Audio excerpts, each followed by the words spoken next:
इस जंग के दरमियान प्रधानमंत्री नरेंद्र मोदी को अमेरिका के राष्ट्रपति ने फोन लगा दिया।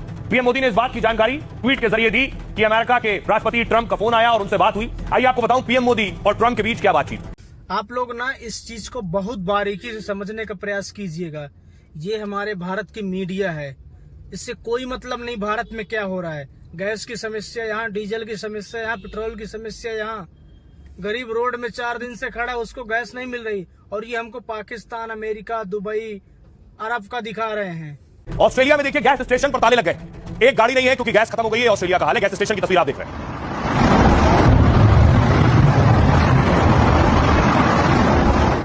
अब आइए आपको दुनिया का हाल मैं बताऊं। सबसे पहले अपने पड़ोसियों से शुरुआत करूं, पाकिस्तान से।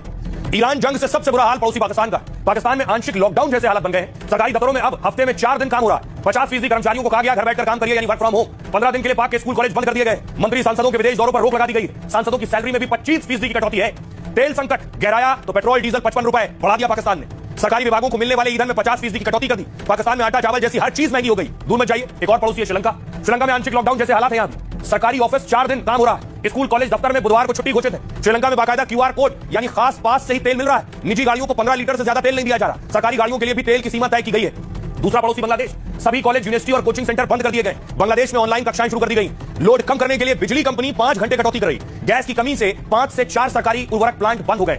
एक और पड़ोसी भूटान। भूटान में लॉकडाउन जैसे हालात बने। वर्क फ्रॉम होम ढांचे को सक्रिय कर दिया गया। लोगों को हर हफ्ते ईंधन देने की सीमा तय कर दी गई। जमाखोरी रोकने के लिए केन में तेल देना बंद हो गया है। फिलीपींस। सरकारी दफ्तरों में 4 दिन काम हो रहा है यहाँ और प्राइवेट ऑफिस को वर्क फ्रॉम होम का निर्देश है। सरकारी कर्मचारियों के दौरे पर पाबंदी लगा दी गई। बहुत जरूरी होने पर ही वो कोई दौरा या यात्रा कर सकते हैं। वियतनाम। वर्क फ्रॉम होम को यहां भी बढ़ा दिया गया है। तेल की कमी से सरकार ने गाइडलाइन जारी की और बड़ी चीज क्या है, तस्वीर देखिए। पब्लिक ट्रांसपोर्ट, साइकिल और कार पूलिंग के निर्देश दे दिए गए, यानी एक गाड़ी में 5-5 लोग बैठिए। म्यांमार। कई पेट्रोल पंप ईंधन न होने से बंद हो गए। देश में कई जगह ऑड इवन फॉर्मूला लागू हो गया है। ये दुनिया के देशों का हाल है। हिंदुस्तान का हाल भी आपको बताऊंगा। सुनिए जरा पहले पाकिस्तान के लोग क्या कहते हैं। आज 200 रुपए जी पाकिस्तान के पेट्रोल महंगा कर हाई ऑक्टेन फ्यूल है, उस पर लगी 100 रुपए से बढ़ाकर 300 रुपए फी लीटर कर दिया। 300 रुपए फी लीटर टैक्स 1 लीटर पेट्रोल पर तकरीबन आधे से भी ज्यादा उसकी कीमत में इजाफा किया गया। 535 रुपए अब इसकी नई कीमत हो गई है। 535। अब वो कहते हैं कि दिल पर पत्थर रखकर जो है हम ये फैसला लेते हैं, तो आप दिल के ऊपर आपने बुर्ज खलीफा रख दिया होगा, जिसके बाद आप ये फैसला ले रहे हैं। बहुत ही अफसोसनाक है।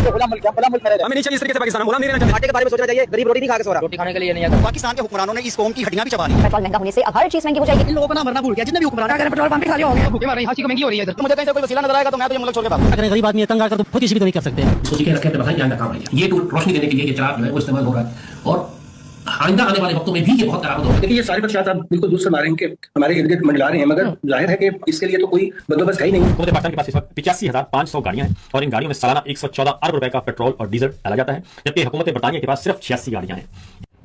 देखिए दुनिया के हालात आपने देख लिए और ये हालात कब है, जब जंग चल रही है। ईरान ने 78वें चरण की मिसाइलें दाग दी हैं। ये देखिए फेज वाइज मिसाइल दाग रहा है। अभी 78वां फेज है जो मिसाइल दागी।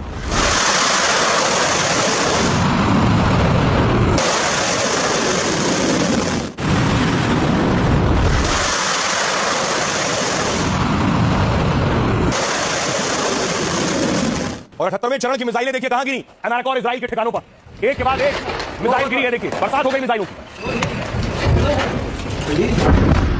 इराक की तस्वीरें मैं आपको दिखा रहा हूं। इराक में जो अमेरिका के ठिकाने,